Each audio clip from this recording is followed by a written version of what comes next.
नमः संस्कृताय। मेरे कक्षा 8 के प्यारे विद्यार्थियों, बहुत बहुत स्वागत है आप लोगों का आज के इस नए वीडियो में। मेरे प्यारे विद्यार्थियों, आज मैं कक्षा 8 के विद्यार्थियों के लिए पाठ 3 अविवेकी सेवकः को लेकर आपके बीच उपस्थित हूँ। मेरे प्यारे विद्यार्थियों, आइए देखते हैं कक्षा 8 अष्टम विषय संस्कृत पाठ 3 अविवेकी सेवकः। अविवेकी माने होता है बुद्धिहीन या मूर्ख। बुद्धिहीन या मूर्ख, आप देख सकते हैं मूर्ख। सेवक को सेवक भी कह सकते हैं और नौकर भी कह सकते हैं। तो सेवक या सेवा करने वाला या नौकर, ये तो मूर्ख सेवक, मूर्ख सेवा करने वाला, मूर्ख नौकर, इस तरह का आप कह सकते हैं पाठ का अर्थ। मेरे प्यारे विद्यार्थियों, बातों को आगे बढ़ाएं इसके पूर्व हम आपको अति आवश्यक सूचना के तहत ये कहना चाहेंगे कि आप अपना नाम, क्लास और सेक्शन कमेंट बॉक्स में ज़रूर लिख दिया करिए वीडियो देखने के उपरांत। पूरा वीडियो देखिए, एक बार, दो बार, 3 बार देखिए और अपने पाठों को बहुत अच्छी तरह से समझिए। उसमें पूरे वीडियो के अंतर्गत जो भी ज्ञानवर्धक चीज़ें हैं, जो बातें हैं, जो आपको आवश्यक और अति आवश्यक लगें, उन्हें आप अपनी संस्कृत भाषा की या संस्कृत विषय की नोट कॉपी में नोट करते रहिए और उसे याद करते रहिए, तैयार करते रहिए। तत्पश्चात अपना कमेंट बॉक्स में अपना नाम, क्लास और सेक्शन लिखना कतई न भूला करिए, क्योंकि वही एक माध्यम है यह जानने का कि हमारे द्वारा किए गए परिश्रम का कितना प्रतिफल, कितना लाभ हमारे बच्चे उठा पा रहे हैं। So my dear student, please mention your name, class and section in comment box. तो आइए आगे बात करते हैं। आज हम लोग अविवेकी सेवकः पाठ के प्रथम भाग 1 को लेकर उपस्थित हैं। ज़्यादातर देखा जा रहा है कि 2 भाग में लेसन्स को पूरे किए जा रहे हैं, पाठों को 2 भाग में पूरा किया जा रहा है। तो निश्चित रूप से अगर भाग 1 है तो भाग 2 भी, पार्ट 1 है तो पार्ट 2 भी आना लाजमी है, आएगा ही। तो पाठ को की संपूर्णता पर विचार न करके पाठ की गंभीरता पर विचार करेंगे। आवश्यक नहीं कि एक ही वीडियो में पूरा पाठ कंप्लीट हो जाए, नहीं, क्वालिटी होनी चाहिए। आपको मैं जो चीज़ें अच्छी अच्छी बातें बताऊंगा, बहुत ही इंटरेस्टिंग वीडियो होने वाला है, बहुत ही ज्ञानवर्धक वीडियो होने वाला है। आप मेरे साथ आइए और देखिए। अगर हम बात करें इसके पूर्व के वीडियो की, तो आपको सदाचारः पाठ 2 सदाचारः का सेकंड पार्ट आपको अब तक उपलब्ध हो चुका होगा। और सदाचारः पार्ट 2 में हमने उसके साथ PDF भी भेजा है, जिसमें संपूर्ण पाठ के सभी अभ्यास कार्यों और सभी प्रश्नोत्तरों को लिखकर मेंशन करके हमने भेजा है।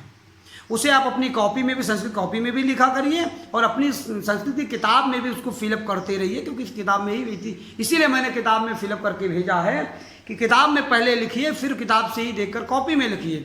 If you are writing 2 time, it means learning by writing process is going on. अगर आप 2 बार लिख रहे हैं तो इसका मतलब लिख कर याद करने का जो प्रोसेस है, जो नियम है, जो विषय है, वो फॉलो हो रहा है, वो चल रहा है। So please my dear student, इन बातों का ख्याल रखिए। मेरे प्यारे विद्यार्थियों, पाठ को पढ़ें और आगे बढ़ें, इस पाठ के अर्थ को जानें। इसके पूर्व हम देख रहे हैं कि यहाँ पर व्हाइट बोर्ड पर सारे शब्दार्थ, इस पाठ के संपूर्ण शब्दार्थ, इस पाठ के पूरे शब्दार्थ आपके लिए यहाँ पर उपस्थित है, यहाँ पर हमने दर्ज किया है। तो शब्दार्थों को सुनेंगे, उनके अर्थ को जानेंगे, तत्पश्चात अपनी कॉपी में, संस्कृत विषय की कॉपी में शब्दार्थों को लिखेंगे। सबसे पहला जो हमारा धर्म है वो ये है कि हम शब्दार्थों को ध्यानपूर्वक सुनें। और जब तक हम ध्यानपूर्वक शब्दार्थों को नहीं सुनेंगे, मेरे प्यारे विद्यार्थियों, जब तक आप ध्यान से शब्दार्थों को सुनेंगे नहीं, तब तक उसका जो प्रोनाउंसिएशन है, जो उच्चारण है, वो आपको शुद्ध नहीं आ पाएगा। और यदि हम उच्चारण शुद्ध नहीं कर सकते तो फिर कहीं ना कहीं हमारे परिश्रम में कमी मानी जाएगी। So my dear student, be careful all of you. खूब ध्यान से आप शब्दों को सुनिए और उनके उच्चारण को समझिए। आप चाहिएगा तो एक बार वीडियो देखने के बाद दोबारा पॉज करिएगा, बैक करिएगा और शब्दार्थों को मेरे साथ साथ उच्चारण करते रहिएगा, अर्थ को भी जानिएगा। आइए देखते हैं। शब्द है नृपः। क्या शब्द है? ना है, उसमें री की मात्रा लगी है, प और उसके बाद हलंत है। तो नृपः, नृपः माने राजा। प्रासादे, प्रसादे नहीं है, प्रासादे, प्रासादे, प्रासादे माने महल में। अगर केवल प्रासाद होता तो प्रासाद माने महल, प्रसाद माने ईश्वर का प्रसाद या इस तरह का कुछ कह सकते हैं, पदार्थ में हो जाएगा। लेकिन प्रासाद, तो प्रासाद माने महल और प्रासादे माने महल में। ध्यान देंगे। मिष्टान्नम, मिष्टान्नम, मिष्टान्नम, मिष्ट धन अन्नम। मिष्ट, मिष्ट माने होता है मीठा, अन्नम माने अन्य खाने का पदार्थ। तो जो मीठा खाने का पदार्थ है वो क्या है? मिष्टान्नम अर्थात मिठाई। तदा, तदा माने तब, तदा तब। व्यंजनेन, व्यंजनेन, व्यंजनेन माने पंखे से। उस व्यंजन पे ना जाइएगा कि व्यंजन माने खाने पीने के पदार्थ की बात हो रही, नहीं। यहाँ कह रहे हैं व्यजने, व्यजनेन, व्यजनेन क्या है? व्यजनेन। ध्यान से देखेंगे, व्य है वो आधा व और य के बाद व्यजनेन। व्यजनेन का अर्थ है पंखे या पंखे से, और व्यजन होता तो पंखे हो जाते, पंखा हो जाता। वाहयति अस्म, वाहयति अस्म, वाहयति अस्म का मतलब है हवा करता था। वाहयति अस्म अर्थात हवा करता था। आप अपनी पुस्तक में भी देख सकते हैं, यहाँ पर लिखा हुआ है वाहयति अस्म अर्थात हवा करता है, यहाँ पर देख सकते हैं। आगे है मच्छिका, मच्छिका अर्थात मक्खी, मच्छिका अर्थात मक्खी। प्राविशत, क्या शब्द है? प्राविशत, प्राविशत अर्थात घुस गई। इतस्ततः, इतस्ततः माने इधर उधर। इतस्ततः का अर्थ क्या है? इधर, इतस्ततः माने इधर उधर। देन है सहसा, क्या शब्द है? सहसा, सहसा माने अचानक। उपविशत, उपविशत माने बैठ गई। उपविशत माने बैठना, उत्तिष्ठ माने उठना। उपविश, उपविश माने उठना, और उत्तिष्ठ, उत्तिष्ठ माने उठना, और उपविश माने बैठना। तो यहाँ उपविशत अर्थात बैठ गई। अताडयत, क्या शब्द है? शब्द है अताडयत, अताडयत अर्थात पीटा। ताड़यत माने तो उसे भी वैसे भी होता है, ताड़यत माने पीटना। ताड़यत ताड़ित करना, प्रताड़ित करना, वो सब इन्हीं शब्दों से बने हैं। अताड़यत माने पीटा। फिर है मृत्यु गमच्छत, मृत्यु मृत्युम गच्छत। मृत्युम धन आगच्छत बराबर मृत्युम गच्छत, तो मृत्युम गच्छत माने मर गया। फिर है दुखिन अभवन, दुखिन माने दुखी, अभवन माने हुए। दुखिन अभवन माने दुखी हुए। तो प्यारे प्यारे विद्यार्थियों, आशा करता हूँ कि शब्दार्थ आपको समझ में आए होंगे। एक बार दो बार इस शब्दार्थों के उच्चारण को ध्यान से सुनिएगा और समझने की कोशिश करिएगा, ताकि आपको अच्छे से याद हो जाए सब, क्योंकि इन शब्दार्थों को आपको याद करना है। निश्चित रूप से जब आप किसी भी तरह की परीक्षा में शामिल होंगे, सम्मिलित होंगे, तो आपसे इन शब्दार्थों को जरूर पूछा जा सकता है। So please my dear student, ध्यान रखिएगा इन बातों का। आइए आगे देखते हैं, पाठ को समझने की और पढ़ने की कोशिश करते हैं। यहाँ पर हम लोग इसको देखते हैं। यहाँ देखिए, यहाँ लिखा है विजयः संघमित्रा, विजयः संघमित्रा। दो लोगों के बीच में बात हो रही, विजय और संघमित्रा के बीच में। कह रहे हैं कि आप देखिए, यहाँ पे मैं आपको पाठ अच्छे से पढ़ा के देखता हूँ कि आपको स्पष्ट दिखाई देता रहे, मैं ये चाहता हूँ। आप यहाँ देखिए, यहाँ लिखा है विजयः, विजय एक नाम है। विजय, विजय कहता है संघमित्रे, हे संघमित्र, त्वम माने तुम, चित्रे माने चित्र में, किम माने क्या, पश्यति माने देख रहे हो। हे मित्र, विजय कहता है कि हे मित्र संघ, हे संघमित्र, संघमित्र नाम है। त्वम चित्रे किम पश्यति, संबोधक का चिन्ह है, तो संघमित्र को संबोधित करते हुए विजय कहता है, विजय कहता है कि हे संघमित्र, त्वम चित्रे किम पश्यति, तुम चित्र में क्या देख रहे हो। संघमित्रा कहती है कि अहम पश्यामि, अहम पश्यामि, मैं देख रही हूँ, पर्यंके राजा शयनम करोति, पलंग में राजा शयन कर रहे हैं, अर्थात सो रहे हैं। वानरः तस्य सेवाम करोति, और वानर उनकी सेवा कर रहा है।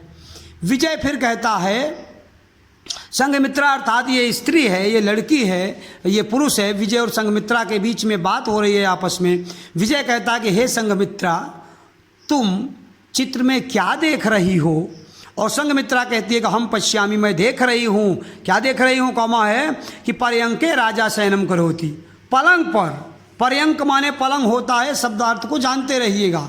अगर नहीं भी लिखाया है इसको तो पर्यंके माने पलंग में, पलंग पर। तो पर्यंके राजा शयनम करोति अर्थात पलंग पर राजा शयन कर रहे हैं, और वानरः तस्य सेवाम करोति, और वानर उनकी सेवा कर रहा है। विजय कहता है, विजय किंतु किम एतत् उचितम। विजय कहता है किंतु माने लेकिन, किम माने क्या, एतत् माने यह, उचितम माने उचित है, क्या यह सही है? वानरः सेवाम कर्तुम समर्थ, क्या वानर सेवा करने में समर्थ है या समर्थ होते हैं? क्या बंदर सेवा कर सकते हैं? ऐसा कौन पूछ रहा है? ऐसा पूछ रहा है विजय। किससे पूछ रहा है? संघमित्रा से। कि ठीक है, तुम चित्र में देख तो रही हो, लेकिन क्या ये उचित है? क्या वानर सेवा करने में, कह रहा है कि वानरः सेवाम कर्तुम समर्थ, क्वेश्चन मार्क है। तो पूछ रहा है कि क्या बंदर सेवा करने में समर्थ है या समर्थ होते हैं? संघमित्रा कहती है, तत् तू कथाम पठित्वा एव ज्ञास्यामः। संघमित्रा कहती है, तत् माने तो, तू कथाम पठित्वा एव ज्ञानस्यामः, तुम कथा को पढ़ो और इसके ज्ञान को जानो या हमें भी बताओ। तो क्या करे संघमित्रा कि तत्, तब तो तू कथा पठित्वा, तुम कथा को पढ़ो, एव ज्ञास्यामः, और इसे हम जाने। कथा को पढ़ो और इसे हम जाने। जैसा कि उत्सुकता आप बच्चों में भी होगी, तो ये संघमित्रा कहती है आप इस पाठ को पढ़िए, कथा को पढ़िए और हम इसको जाने। आगच्छ पठामः, आओ पढ़ते हैं। आगच्छ पठामः माने आओ पढ़ते हैं। ऐसा कौन कहती है? ऐसा संघमित्रा कहती है। किससे कहती है? विजय से कहती है। कह रही है आगच्छ, देखिए क्या कह रही है कि आगच्छ पठामः, आओ पढ़ते हैं। ऐसा कहती है कौन?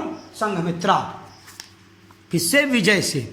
कह रहे कि आगच्छ पठामः, आओ पढ़ते हैं। महीपाल नाम एकः नृपः आसीत्। महीपाल का भी अर्थ होता है, महीपाल शब्द का भी अर्थ, मही माने पृथ्वी, पाल माने पालक, अर्थात पृथ्वी का पालन करने वाला अर्थात राजा। भारत शब्द का अर्थ राजा होता है, महीपाल शब्द का अर्थ राजा होता है। नृपः माने तो राजा ही है, भूपाल माने राजा होता है। तो बहुत सारे इसके पर्यायवाची शब्द हैं। तो आप देखिए बेटा, यहाँ पे कह रहे हैं कथा क्या है। कथा सुनिए अब आप लोग। कथा क्या है? कथा मैं आपको भी बता रहा हूँ, और यहाँ पर संघमित्रा और विजय भी आपस में पढ़कर इसको जान रहे थे। तो महीपाल नाम एकः नृपः आसीत्। महीपाल नाम के एक राजा थे। सह प्रासादे वानरस्य पालनम पोषणम करोति यस्म। सह प्रासादे, प्रासादे माने महल में, सह माने वह माने कौन? राजा। राजा अपने महल में वानरस्य पालन पोषणम करोति यस्म। राजा अपने महल में वानर का पालन पोषण कर रहे थे, अर्थात वानर को पाले हुए थे, बंदर को पाले हुए थे। तस्मय फलानि दुग्धम मिष्ठानम च यच्छति यस्म। तस्मय माने उसे माने किसे? बंदर को। कौन? राजा। फलान माने फल, दुग्धम माने दूध, मिष्ठानम माने मिठाइयाँ, च यच्छति यस्म तमाम तरह की चीज़ें दिया करते थे। राजा उस बंदर को तस्मय फलानि, उसे फल, दूध और अनेकों प्रकार की मिठाइयाँ दिया करते थे।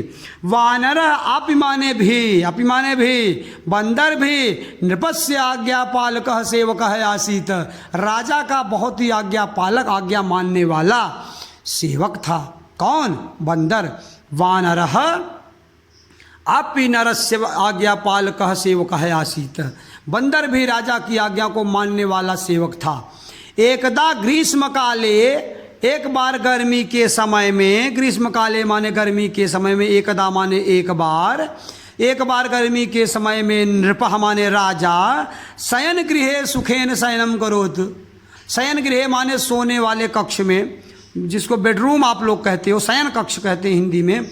तो शयन कक्ष में या बेडरूम में सुखेन शयनम करोति, सुखपूर्वक सो रहे थे। करोति यश माने सो रहे थे, शयनम करोति इसमें सो रहे थे।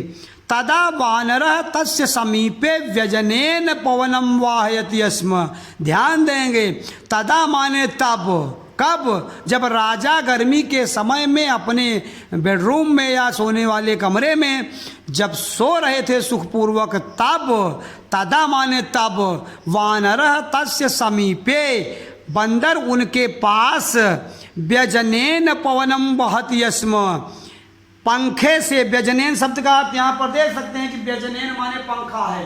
तो क्या कह रहे हैं, आप देख सकते हैं यहाँ व्यजनेन माने पंखा है। यहाँ कह रहे हैं कि आप देखिए कि जब ये सो रहे थे, तदा वानरा तस्य समीपे व्यजनेन पवनम वहत यस्म, पंखे से हवा कर रहा था। कौन कर रहा था? बंदर। कब? तदा माने तब, कब? जब गर्मी के समय में राजा सुखपूर्वक अपने कमरे में सो रहे थे तब।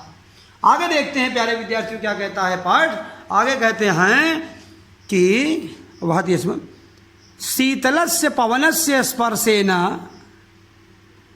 कह रहे हैं शीतलस्य पवनस्य स्पर्शेन, ठंडी हवा के स्पर्श से नृपः माने राजा, झटिति शयन सुखम प्राप्नुत।